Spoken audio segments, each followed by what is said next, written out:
Well, the program began in 2012 in earnest. There have been thousands of transactions since that time. Most of them have been rather small, under 2 megawatts, but I think we're beginning to see a number of larger projects. We closed 2 this year. By large, I mean 10 megawatts and above. There have been some issues, though, that I'd like to discuss, but I would say overall it's been very successful because the point was to bring in lots of investment into this sector, and that's happened.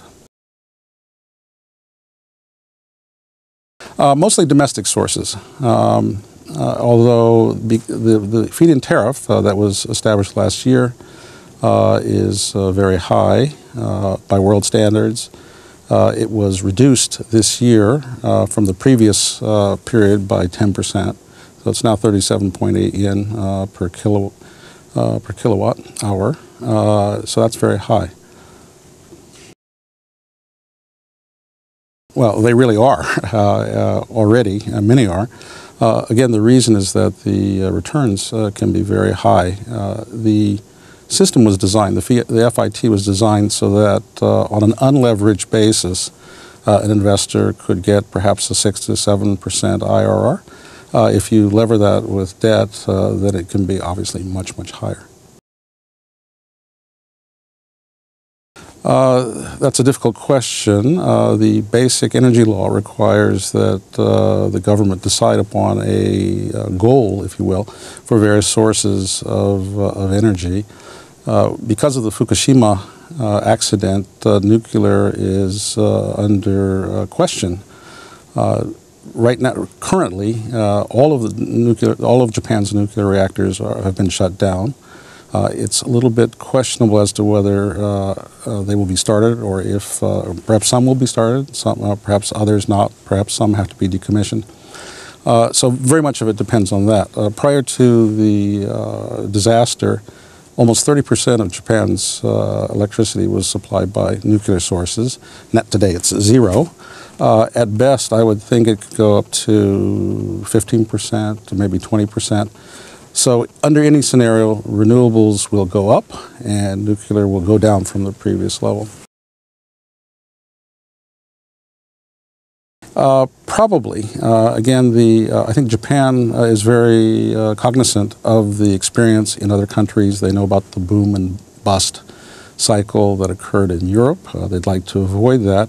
So initially it was set at a very, very high level with the full understanding that it would probably have to be adjusted based on costs. As costs go down, and they are going down, it is expected that the FIT would go down as well. And that's what happened from the first period to the second period. The next point for revision will be at the end of March in 2014. The tariff is set with the idea that consumption tax will be deducted from it. So, for example, currently the tariff for solar, by the way, each renewable source has its own tariff.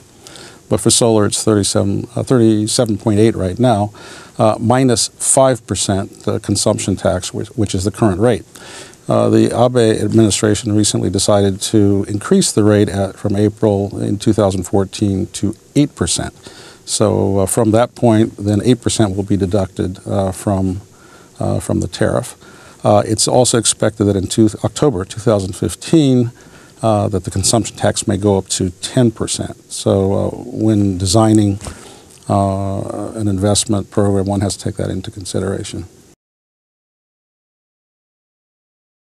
Hokkaido Electric has already announced that it cannot take any more applications, and they may even have to cut back on some of the applications that they've already begun to process, because they had far more applications than the capacity to take the renewable energy. Kyushu may also be getting close to that point. Some of the other utilities, it seems they do have further capacity, but that is a concern that one has to keep in mind. Yes, METI has taken a number of steps. At the beginning, again, the system is new. It's an experiment for Japan. So it's not a perfect system.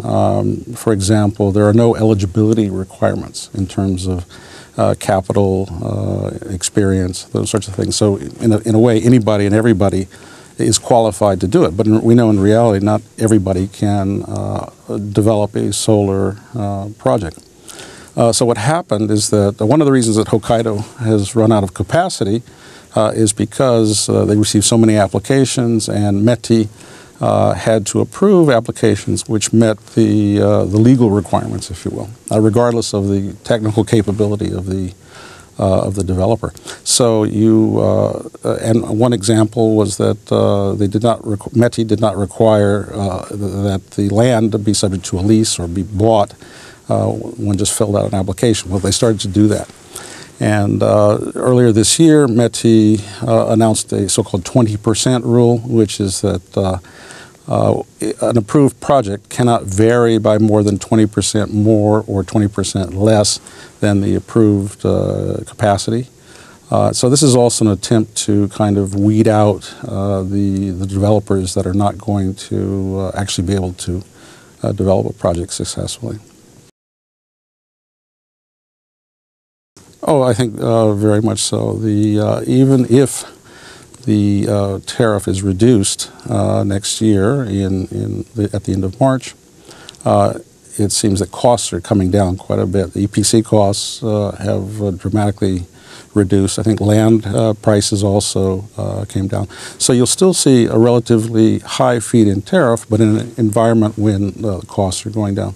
And I think the really important thing to recognize is that even though the program has to be reviewed in April 2015, in terms of see if they will go forward with a new tariff, the Abe administration has made it very clear that renewables is part of their growth strategy. Well, the rationale for adopting nuclear in the first place is energy independence. Japan imports a lot of its oil and LNG now. Now the largest source of energy for power production is LNG, and again, that's an imported resource.